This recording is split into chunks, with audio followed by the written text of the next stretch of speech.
ഖിയാറുക്കും ഖിയാറുക്കും ലിഅഹ്ലീക്കും എന്നാണ്. നിങ്ങളുടെ കുടുംബത്തോടായിരിക്കണം നിങ്ങൾ ഏറ്റവും നന്നായി പെരുമാറുന്നത്. അപ്പൊ എന്തായിരിക്കണം? പരസ്പരം ആത്മാർത്ഥമായി സ്നേഹിക്കണം. സ്നേഹിക്കേണ്ടി പറഞ്ഞാൽ പോരാ, ആ സ്നേഹം പ്രകടിപ്പിക്കാനുള്ളതാണ്. അത് പ്രകടിപ്പിക്കാനുള്ളതാണ്.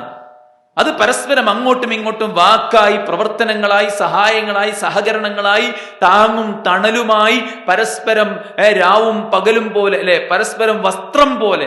ഹുന്ന ലിബാസുല്ലക്കും വഅൻതും ലിബാസുല്ലഹുന്ന.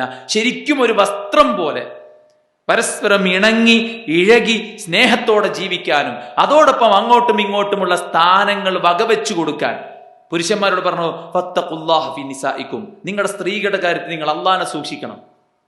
അവരുടെ കാര്യത്തിൽ നിങ്ങൾ ചോദ്യം ചെയ്യപ്പെടും. കറക്റ്റ് ഉത്തരം കൊടുക്കാൻ പറ്റിയില്ലെങ്കിൽ നിങ്ങൾ പിടികൂടപ്പെടും.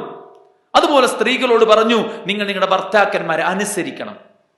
നിങ്ങൾ അവരെ അനുസരിച്ചാൽ നിങ്ങൾക്ക് സ്വർഗത്തിൽ പോകാനുള്ള ഒരു സബബ് അതാണ്.